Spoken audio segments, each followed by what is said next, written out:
What is going on there, gunfighters? Welcome to Volume 2 of Modern Gunfighting Techniques. This is Volume 2, so you might want to go back and listen to Volume 1 if you haven't, but today we're going to be discussing grip. And as you might have learned in the old school Prussian school system, the grip bone is connected to the arm bone is connected to the shoulder bone, or something like that, the gunfighter version. So we're going to talk about grip today and upper body tension, because these are not your classic fundamentals of marksmanship. They're modern gunfighter fundamentals. That's what we're going to talk about today on Gunfighter Life, where we talk about guns, gunfighting, tactics, ballistics. Today, technique and philosophy, the right way, with Almighty God at the center, Judeo-Christian values, and real-world first-hand experience. I'm going to put in a quick version of the bio, and we'll get into the main topic. I'll roll into a quick abbreviated bio and then into the main topic.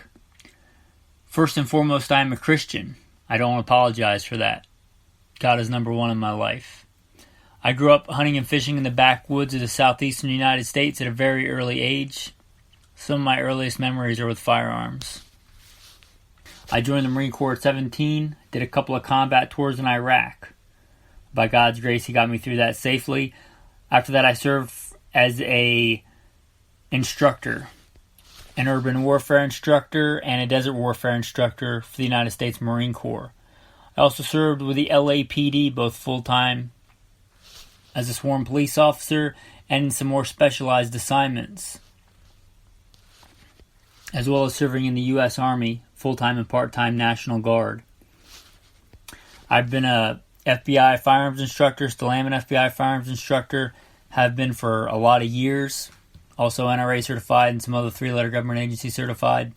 I've been a private contractor for a three-letter government agency I won't specify. I've been the commander of a tactical team in a large metropolitan area. By God's grace, He got me through all that in one piece, not because I'm better, but because He chose to have grace and mercy on me. I've been a professional hunter and guide. Professionally hunted things like buffalo and elk. Not many people today can say they've done that, but I'm blessed to be able to say that I have. I've hunted everything from white-tailed deer on the East Coast to mule deer on the West Coast to gray squirrel on the East Coast to prairie dog on the West Coast, and elk and bear and wolf, and slain all manner of beast. A state rifle and pistol champion a few times over in a few different disciplines. Now those experiences, it's not because I'm bigger or badder, certainly not bigger. In fact, I met one of the patrons in real life and he said something to the effect of, "I thought you'd be bigger." Reminded me of that William Wallace movie where he's like, "Oh yeah, if William Wallace were here, he'd shoot lightning bolts out of his rear end." Well, I'm not William Wallace, but I am the person that did all those things in the bio. But not because I'm bigger or badder. I don't think that I survived when many other young, good men did not. I give all the glory and all the credit to God, all the talents and experiences that He's given me and the things that He's let me live through. I hope to use them to glorify God and to help you today. So if I boast in anything, it's not in my strength, it's in that God had mercy on me and saved me because He had a purpose for me. And hopefully I can use those talent, skills, and abilities to serve you today. Alright, men, let's sally forth into the modern gunfighting technique. Last we covered stance. Now let's cover grip. Quick recap. Real quick, and this is what I'll tell people when I'm describing stance to them. I'm not going to go over everything we went over last time, but stand. Feet about shoulder width apart. Put one foot about halfway back from your other foot. So if you're right-handed, which most people are, you're going to put your right foot about halfway, so your right toe bisects your left foot in half. Then you're going to stand straight up, nice erect stance, lean forward at the waist until it feels like you're going to fall over. Like if you didn't do anything, you'd fall flat on your face. Now slightly bend your knees. This should put the weight on the balls of your feet and should give you a dynamic feeling like you're about to run forward and punch that target in the face. That's your stance. Now, I want you to look at your target and then bring the gun up, whether it's a long gun or a handgun. I'm going to specifically talk today about handgun mostly, and then I'll give you some caveats for the rifle. However, bring that handgun up so that the reticle, the red dot, the iron sights line up with the target. Do not bring the gun part of the way up and then fish around with your head like you're trying to dodge a punch. That's inefficient and it's unnatural. You probably don't walk around with your head bent and cocked to the side. Stand up, head up, look at the target, and bring the gun up to the target. Okay. Now, with your grip, what I want you to do with a safe unloaded gun, or even disassemble the gun, and just most modern semi-automatics, right? You can take the slide off your gun pretty easily. So you go ahead and take the slide off if you want to go along with me here. Take the slide completely off. We're talking about grip right now. Or make sure it's safe and ready to dry fire or whatever. But, follow your safety rules. If you shoot yourself or somebody else, it's your fault, not mine. That's your little NDA. I should probably give up my law career. But you shoot yourself or somebody else, it's your fault. Be mad at yourself. But with a safe gun or frame, all right, what I want you to do is and I flip this around 180 if you're left-handed, but in your right hand, if you're right-handed, what I want you to do is I want you to hold that gun so that that frame, or if you've got your sights on your front sight and your rear sight, if you put that gun down at your side, your hand resting naturally at your side with your wrist naturally how it normally is, not cocked one way or the other, the front sight of that gun or the front of that frame is going to be a straight line all the way back through your hand, through your wrist, through your elbow, through your bicep, through your shoulder.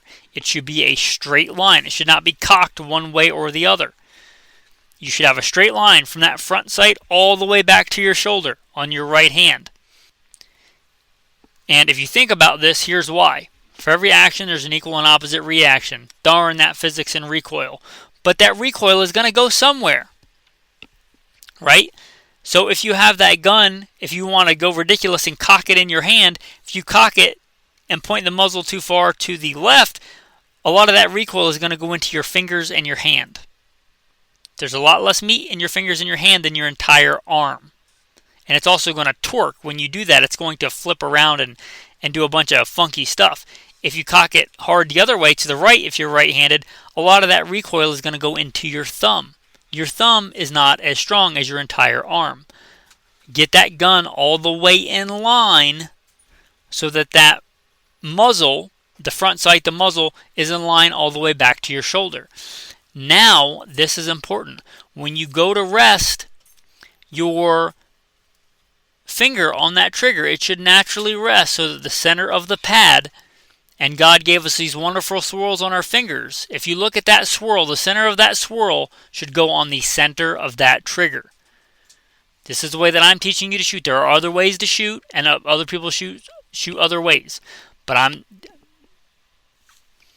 I'm telling you this way. What you're going to want to do, and we'll get into trigger control later, but you want the center of that pad to rest on the center of that trigger. If you, with your gun, cannot have that gun in line with your arm in the center of the pad on the center of that trigger, that gun doesn't fit you. Can you shoot that gun? Yes, meaning you can make that gun go bang and sling lead in the general direction. That's safe, but you're never going to shoot that gun, in my opinion, as good as you'll shoot a gun that fits you. And if you've never been told that and you spent thousands of dollars on guns that don't fit you, I'm telling you now, right? Take a Dremel to it, do whatever you got to do, but get a short reach trigger or whatever. But you should be able to have that gun lined up all the way back, all the way through your arm naturally without your wrist cocked one way or the other, and have the center of that pad on the center of that trigger. That's, in my opinion, the best way. There are workarounds, but that's the best way. Now, with that gun lined up like that, you're going to grab that gun high and tight. We're talking about a handgun, or even we're talking about a pistol-gripped rifle. High and tight, meaning as high up, which is one of the reasons I like guns with beaver tails, but as high up in the grip as you can get it. You want it high. And we'll talk about recoil control in a different episode. However, if you take that frame that's in your hand and you do it to the ridiculous to prove a point, if you grab it towards the bottom of that grip and you just picture pulling that trigger, that gun is going to want to flip up a lot more violently. Because much like water flowing through a stream, it's going to take the path of least resistance. That recoil is going to look for the path of least resistance. Most of your body weight and strength is down, so the gun is going to recoil up. Right? Don't help it out by making it worse. If you grab that gun farther down, it's going to have more leverage. It's going to be a more extreme fulcrum. It's going to pivot more. Put your hand up high in the web of that gun, that pistol grip. Get it high up in there. Now, I want you to squeeze it like you would picture squeezing a pair of pliers. Front to back, front to back, front to back. Now with your support hand, your thumb should be up. Now I want you to, and again, audio is not the best format for this, which is why I was reluctant to do it in the first place. But with your support hand, I want you to rotate that hand slightly forward, meaning push that thumb slightly forward. Make like a karate chop grip. Hit underneath that trigger guard. Shove it up high in that trigger guard in front of your other three fingers and rotate it slightly forward until your hands fit together. They should mate together rather well. You want as much of your hand in as contact with as much of that gun as you can to get better recoil control. But again, do like a karate chop when you're bringing that gun out, and we'll get to draw at some point, God willing, if this series continues. Rotate that hand forward, and that'll be more, I'll do more on that on recoil control, but rotate that hand forward and then mesh your hands together. With your support hand, you want to squeeze like you would squeeze a tennis ball, side to side, like if you were squeezing a tennis ball in that hand. And then, again, with your firing hand, front to back, with your support hand, tennis ball, side to side, so that if you add that together, you get a good 360-degree pressure on that gun. Now, I didn't come up with that, and I don't remember who did. I'm not trying to take credit for that, but this is the way I describe it. And this is not exact. It's not perfect. You may tweak this depending on other things, but it's a good way to describe it, I think. So you're going to get that good 360-degree grip on that firearm. Now, this is not exact either, and this will depend on how fast you're shooting. If you're shooting slow fire, rapid fire, if you're, going fast, drag racing with a handgun, if you're trying to shoot the tiniest group, this will depend.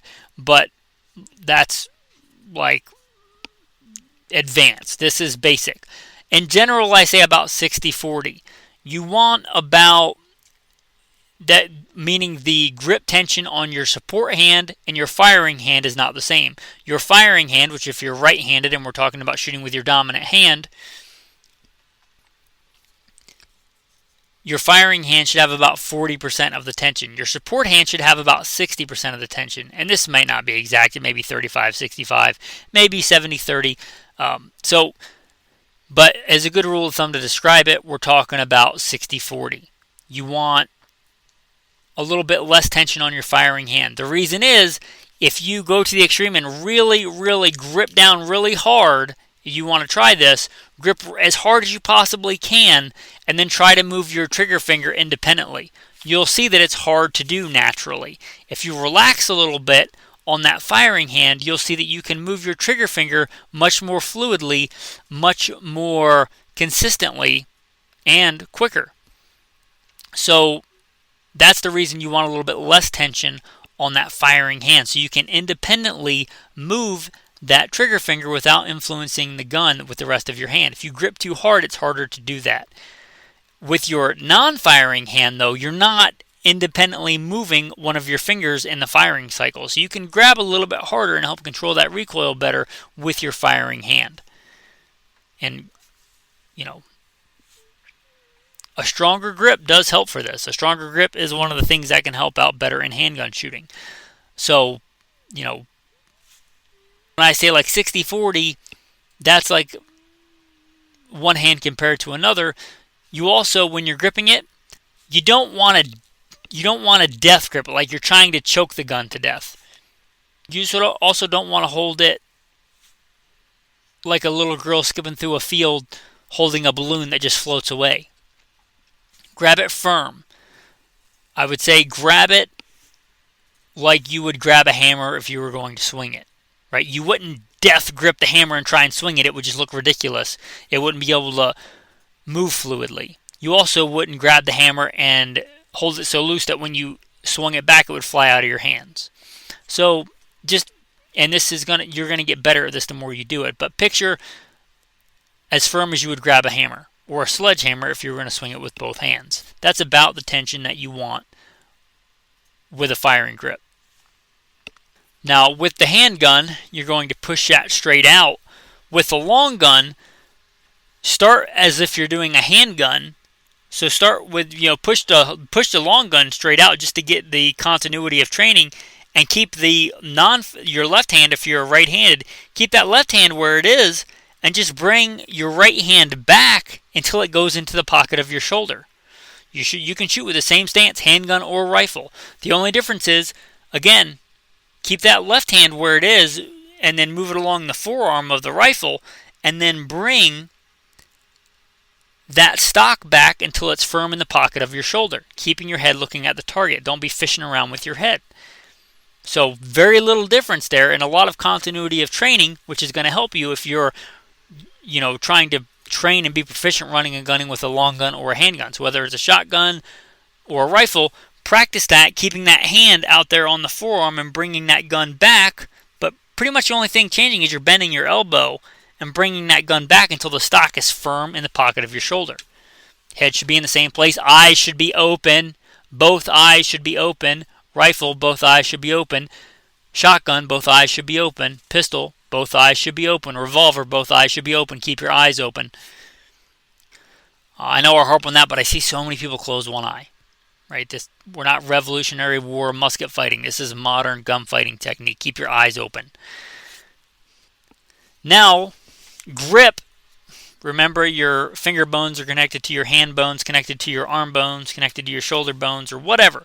But this is the place we're going to discuss the tension. Now,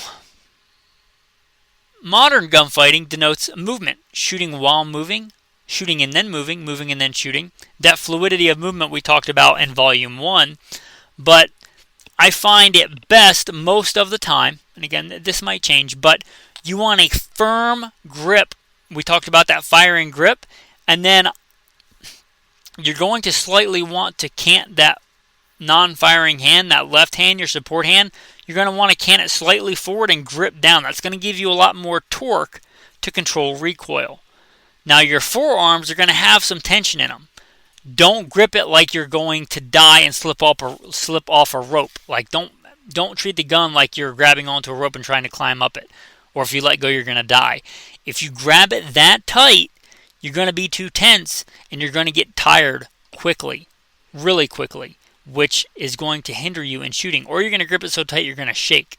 So if you're gripping the gun so tight that you're shaking because of it, back off like 10%, 15% until you stop shaking. Don't grab it too tight. Also, don't grab it too loose, because there is a thing called recoil and it will influence you, and don't let it push you around. So a good firm grip, but don't go off the rails one way or the other. The proper grip tension will come in time the more that you actually shoot.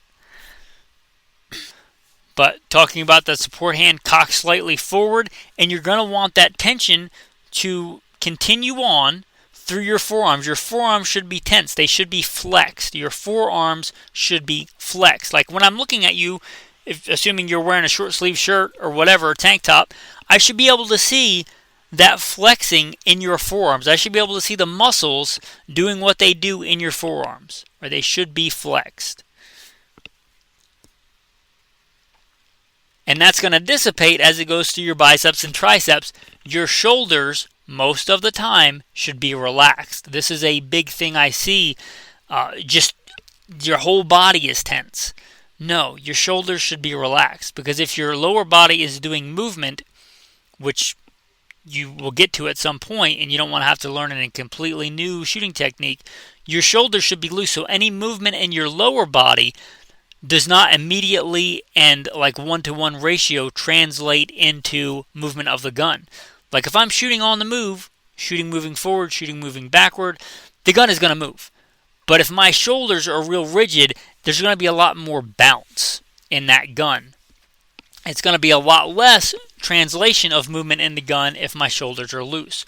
Also, and I don't know why this is biomechanically, but I've noticed it to be true, if your shoulders are really tense, I tend to see more of a flinch in shooters than if their shoulders are relaxed. So relax those shoulders. So grip tight, firm, not crazy like you're trying to choke a velociraptor that's trying to eat your face, but a good firm grip, flexed forearms. That tension is going to dissipate a little bit when it goes to the biceps and the triceps, and fairly relaxed shoulders. Now, obviously, your shoulders can't be completely relaxed, or you drop your hands down. But nice relaxed shoulders. If your shoulders are real tense, just in my experience, for whatever biomechanical reason, people tend to not shoot as good, and you're going to translate more movement when you actually start shooting and moving. But that's pretty much the grip there. Hope that makes sense in an audio format. Guys, if you got some value out of this content, consider becoming a patron. Patrons get a lot of cool insider-only content. If you found any value in this, instead of buying the next widget on Amazon or whatever, consider throwing a few bucks and becoming a patron. Mostly because you want to support the show, but patrons also get some cool insider-only content.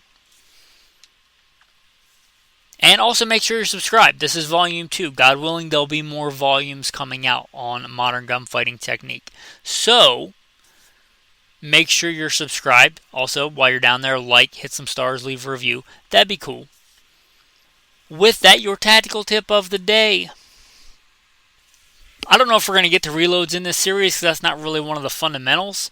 But in this technique we're talking about, where you bring that gun up to your face and don't fish around with your head, when you go to do your reload, whatever technique you use to release the magazine, only articulate that gun enough so you can see inside the magazine well. Don't be bringing the gun down into your body near your waistline and looking down at your gun.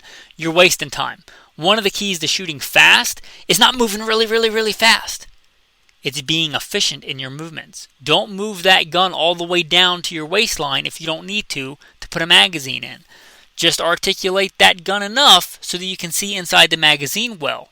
Then come up with your magazine, insert it, and that's less movement you have to do once the magazine's inserted to get back on target. That's your tactical tip of the day. One of the keys to shooting fast, and in this case reloading fast, is not moving really, really fast. It's shaving out that superfluous movement. Doing more than is necessary is a waste of time, by definition. Superfluous. Don't do that. Be efficient. Your tactical verse of the day. This is a simple, beautiful verse. Do not fret. It only causes harm. I don't think I need to elaborate on that. Do not fret. It only causes harm. Thanks for listening, and have a blessed day.